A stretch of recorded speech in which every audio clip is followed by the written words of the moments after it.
broadcast. And now President Bola Tinubu has reiterated the economic difficulties Nigeria faces as a nation, pointing out that his administration has initiated reforms to create a stronger and better foundation for future growth.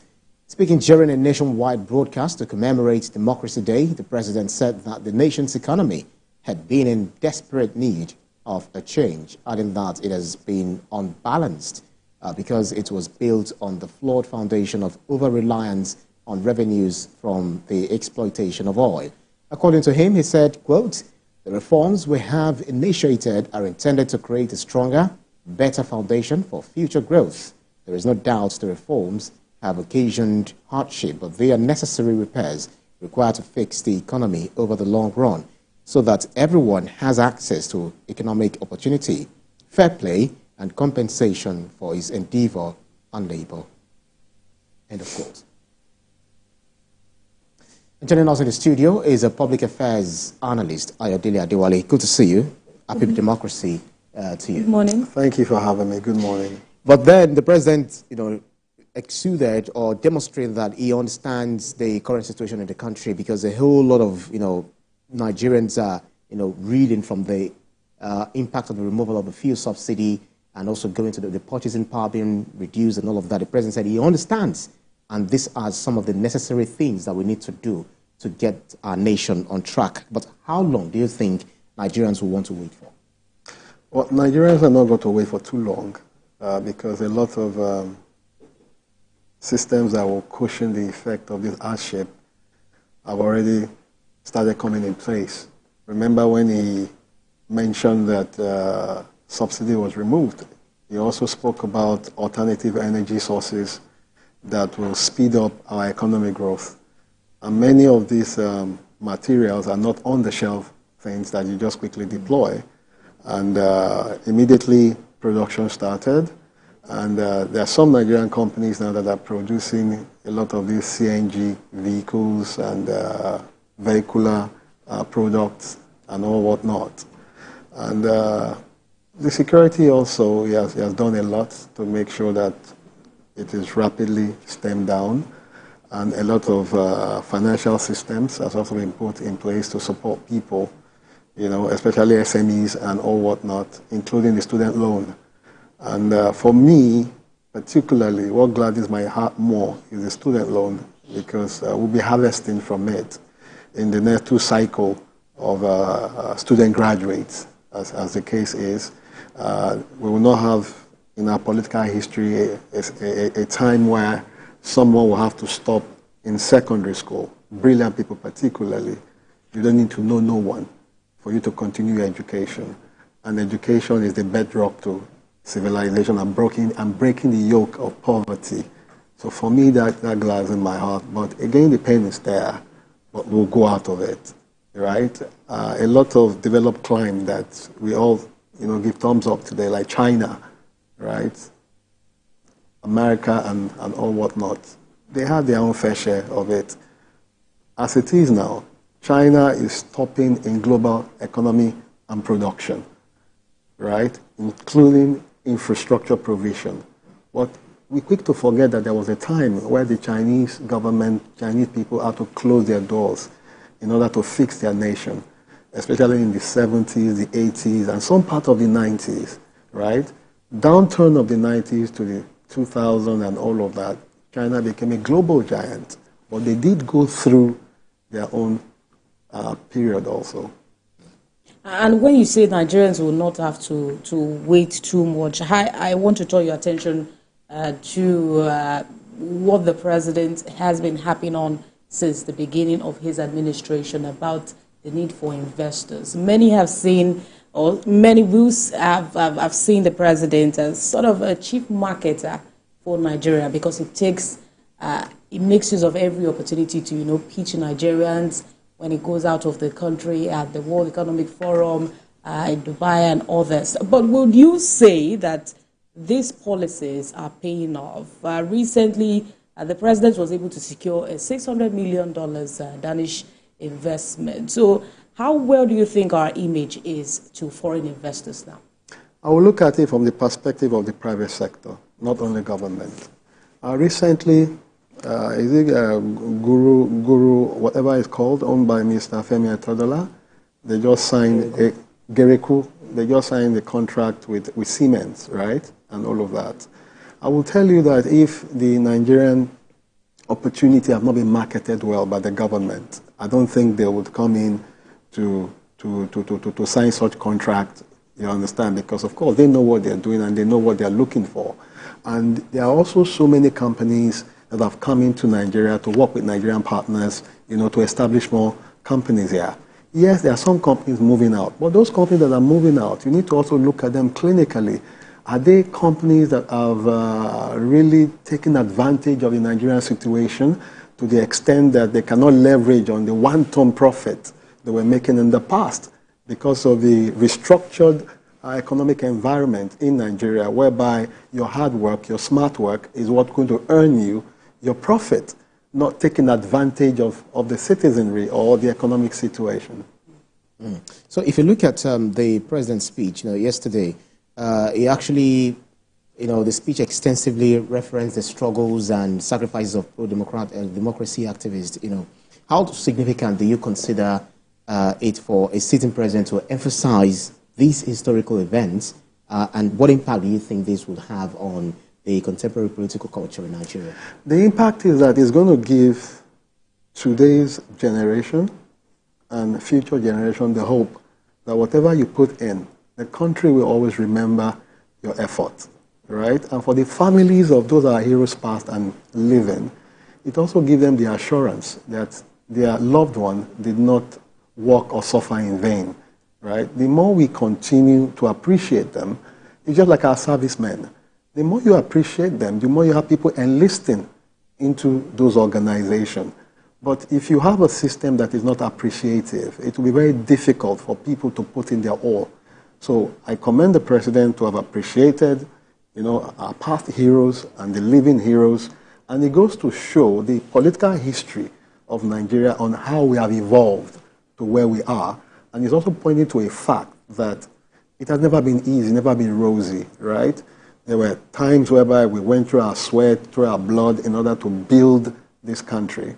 And for those who are coming also, they have to see where we're coming from and that they need to do more. But do you think we have actually moved on, or we've actually evolved, really, as you said? Because, last election, the presidential election especially, it seemed even though some said it was one of the best ever that we've ever recorded, since 1993, but the way people take it, some have not actually moved on. And they see that Nigeria is actually, to them, taking several steps backward, and that we are not exactly where we're supposed to be. We are not even moving forward to where we are even supposed to be. So how do you address this? Because it looks like it has fragmented or caused a lot of separation, tension among different ethnic backgrounds and several people. I will not align with the word fragmented, but I'll rather say we have evolved rather than say we have moved on. You see, in a democratic system, no matter how brilliant you are, no matter how you up the game, right, you must understand that human want is dynamic. And for people that are contesting power, they're not going to talk about your goodness. They're not going to talk about what you've done that is right. They will try to water down whatever you have done. And of course, they have to mirror the contemporary issues that are yet undone. That is their job. You give that to them. So for those things that I've mentioned that you are yet to solve, you pick from that, go back to your drawing board and rework it. For those other ones that they're trumpeting, that is not real, don't allow it to distract you. Your hands must be on the plow. Your objective must be very straight. You have signed a social contract, a political contract of 4 years with the electorate, with the people of the country, and you must be moving on to achieve that social contract, because they are going to ask you in the next 4 years. They're not going to ask you how many distractions you've gotten, how many hurdles you are able to cross. They're going to ask you what are your derivatives that you have brought to the table, right? So you must continue to work very hard, but again, be looking at what they are saying in order for you to reassess your systems. And when we are talking about the 25 years of democracy, the celebration and the commemoration of some of the struggles of persons that were involved in this movement at that time, the president in his speech also mentioned the fact that during these discussions with the labor unions, no one was harassed or arrested for anything, which we know that protest, strike is a fundamental right in a democracy. So this goes to show how far we have come. Now, let's talk about his statement on the executive bill that will be sent on the minimum wage to the National Assembly. Let's talk about viability of state to pay, even if it is the 60,000 naira, and how effective will this be, looking at some of the non-monetary initiative that has been brought in by this government? You see, the fundamental is to grow the economy. Grow the economy in such a way that it isn't the numbers on your wages that matter. It is the value in which those numbers can attract. If you like, put the numbers on wage to 2 million as your minimum wage. If that 2 million cannot attract the right value that can create an essence to human living, then we'll be moving around the circle. And to your first narrative, with respect to what the president has said, that nobody was harassed, I remember in year 2000, we were fighting against pump price of fuel, increment of pump price of fuel. I remember that the government of that day did send policemen to tear gas us. And that was the only time that the military or the police have ever had the opportunity to arrest me. Because we were student activists, we were pushing on in the street for reforms, and my friend is not a very big financial guru in Canada now. We call him Chichino. He was then the PRO of University of Lagos. We were on the street, he was arrested, and I was looking at him, and they had thrown tear gas. One of my friends, Koshishiro, picked the tear gas. The thing exploded in his hand and cut 3 fingers. It was exploding on my leg. And I saw Chichano arrested, was being beaten. So I had to give up myself. Because if I give up myself, that beating will stop, right? We were thrown into the Area C command and all of that, beating blue, black, and everything. And the sitting president was the one that came to our rescue and told them to release us, right? He advocated for it. Mike Okiro was then the commissioner of police in Lagos. But did we record such incidents in this administration? The answer is no. We know what we went through, even in a democratic dispensation. So the president is right to have said that nobody was beaten, nobody was harassed, nobody even smelt the tear gas. We smelt the tear gas. We threw back the tear gas. We dodged the bullets. Some of our friends still have cuts, not in the military era. Not in the military era. The military era was a different scenario. We picked bodies of some of our comrades that were shot dead. So the president is right to have said nobody was, but rather they were called to sit down and let's build the country together. Yes, this is your position, but these are the realities. Okay, if we get to a stage whereby the dollar now goes to like 50 naira to $1, so how do we recalibrate the wage? Will it be agreeable that we recalibrate it back from 450 naira, if that is what is agreed, to recalibrate it to social realities that will not, make our currency and economy watery? Those are the issues that must be firmed up so that we don't create an imbalance in our economic realities. Should we look at the minimum wage or the living wage, via the prism of the dollar? Because we don't spend dollar in Nigeria. Definitely. A white man or an American may not be able to feed with $1, but I know one can get a meal with the current rate of the dollar to the naira, and then you're still fine, in the morning, even in the afternoon if possible, depending on where you get the food from. Should we look at it via the prism of the dollar, or we should look at the purchasing power in this country, especially when it comes to the naira? This is the amount we can offer, and this is what it can buy you. How do you think are we getting it, misplaced, or is it in line of good conversational thoughts? I will look at it from the perspective of living wage, not minimum wage. What can my wage afford me, right? And I'll also look at it from the perspective of having a competitive economy. Because if your wage is not competitive with our next door neighbors, say Benin Republic, for instance, right? I'm not even talking about Europe or America. Then we will not achieve what we're set to achieve, right? take for instance the cost of bread now in the UK and the US. If we are going to convert it to Nigerian money, you will see that the cost of bread in Nigeria is far cheaper than how much you buy bread, how much you buy soda in the UK right now. I mean, minimum a bottle of soda in the UK right now is almost like over £1 or getting to £2.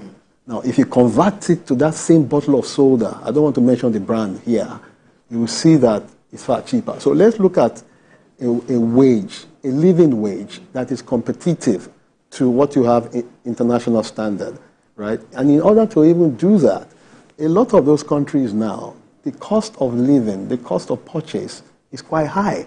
So we have to do something to domesticate our realities in such a way that at the end of the day, we have stronger value to what we have internationally.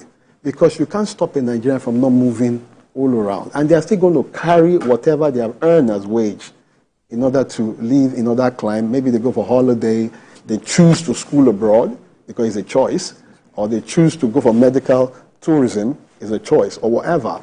So we have to look at a reality that will give us an advantage globally. Yeah, well, sorry to jump in. When you say it's a choice, some will say it's because of the lack of infrastructure, inadequate access to education. If you go to school, it's not the exact thing that you get abroad. So some might want to disagree with you. Let me give you an example. I was a chairman once, a ward of a local government from 2008 to 2014, right?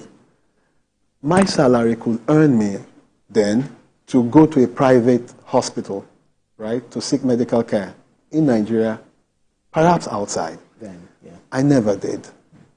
I met one doctor, I keep saying it. I left 52 doctors when I was leaving. NYC support, retiree support, and others. I got them. Non-pensionable staff. I had over 1,000 non-pensionable staffs. I never for one day go to a private hospital. My doctors will come to my house to treat me.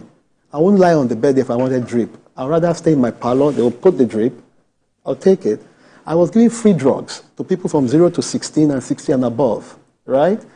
I was working with Profis Pharmaceutical, a PPP arrangement. It is that drug that I take, right? And all of that. It's a choice. That was my choice because I believe in the doctors that I got. So it's a choice. And I stand by it. But I also sponsor some people for surgery in India because the reality was that we do not have such people that can take care of that reality. And at that point, it's not a choice. At that point, it's also a choice. Rather, I mean, it's a choice whether I'll take the person to this institution or I take the person to an institution where it is predominantly agreed that they will have something. My PA's daughter had hole in the heart, right? A severe case this time around. And we had to get a doctor in India. One of the leaders in the local government had serious terminal illness. Two of them, I had to take them to India. One, as at that time, I don't think kidney surgery transplant was rampant in Nigeria. We had to do a kidney transplant in India. It's still not a choice. So it's a choice because we either wait on the queue here for the person or we spend more to quickly. So it's a choice. It is still expedient, not a choice. Whether it's expedient, it's a choice to use the expediency. Anyways, talking about considering the realities, some have argued that if you look at the inflation rate, some have argued that it will continue to shoot up. Yeah. What is your own outlook for inflation for the rest of the year? And how do we explain this to the average Nigerian? I'm playing the devil's advocate here. We have a hike in electricity tariff, a hike in transportation, cost of food insecurity, other factors. How do we explain this? And how possible is it for the average Nigerian to manage? Because some of them believe that some of these policies, fine, they're viable, but they sort of seem as if they will have long-term benefits and not the immediate benefits. So where do we go from here? My answer will be a strategic, deliberate creation of system for production. Take, for instance, agric. The administration has spent 12 months. They've done quite well in agric, right?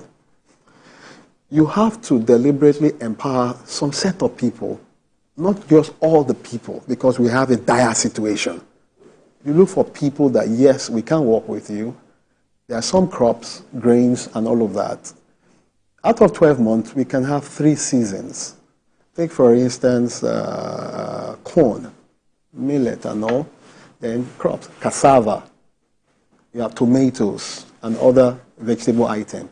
Deliberately get these people, could be like 200 of them, pump money, hectares of land, right? Plug them with IITA. We are deliberately going to do this. I don't want to know. You are going to do it for nation. You're like you put in the military somewhere. You get these farmers. They work in a military kind of intervention. They produce a lot. The government mops it up, creates silos, storage, and all of that. Create the market. People go there, right? Just deliberately to solve this issue. For transportation, like the CNG now, I saw the program they did. They invited the transport unions and all of that. They're deliberately training some people, train the trainer and all of that. Increase the speed in which you do it and deploy them, right? So that whatever wage that our people are getting now, you're also cushioning it down. Subsidy in transportation, like Lagos State is doing now for rail transportation, like the president did say, told Minister Wike to make it free because the railway system had come. All that railway line in Abuja and several states be quickly put in place. These are deliberate action, and you put a timeline to it. The ocean economy, get fishing trawlers, right? Send your various embassies to open up their commercial section. Invite some businessmen, especially in countries where they are very good in fishery and all of that, China, Japan, some Scandinavian countries. Bring incentive, bring their ocean trawlers, come in. We have a lot of fish there and flood the market. When you're talking about farming, let's not forget the insecurity factor. Even states that are... That was why I said deliberate. Involved. Get some people deliberately to do that. Deliberate involved. Now, in the north, yes, we still have some spat of insecurity there. That's why I said identify some people because we have a need to solve. Why the military and other security agencies are still combating the insecurity. These places that you have identified, you secure those areas, right? You deliberately let them crop and, bring up all of this farm produce, right, under tight security arrangement in order to feed the nation, right? While you are also mopping up other areas so that more people can come on board. You need some deliberate, serious action to achieve this. But in the media, some people have actually called for these kind of deliberate actions to get into the market and control prices. For instance, the market seems to be going haywire. So what role do you think people like Iyaloja and some other local government chairmen and all of that can do to bring down the prices of goods and services? Do we really need price control so as to tackle this inflationary crisis that we are experiencing? First is civic engagement. Civic engagement. You see, when I was president of Lagos State University, our food vendors were very used, to arbitrarily increase price. But I was so lucky. My mom and my dad have been taking me to the conventional market since the age of 10, right? So I knew how much a carton of turkey was, how much this and that was. So I called them and I told them that, look, you have the market, you have the population and all that. This turkey you are sending to us at triple the price. This is the amount it costs. This is the amount of pepper, amount of this, amount of that. When you put it, this amount we expected, right? Because they know I know what they were doing and all of that. So they were compelled through engagement, discussion, to reduce, and we kept monitoring. Now, for these sundry people, you call them, you speak to them, right?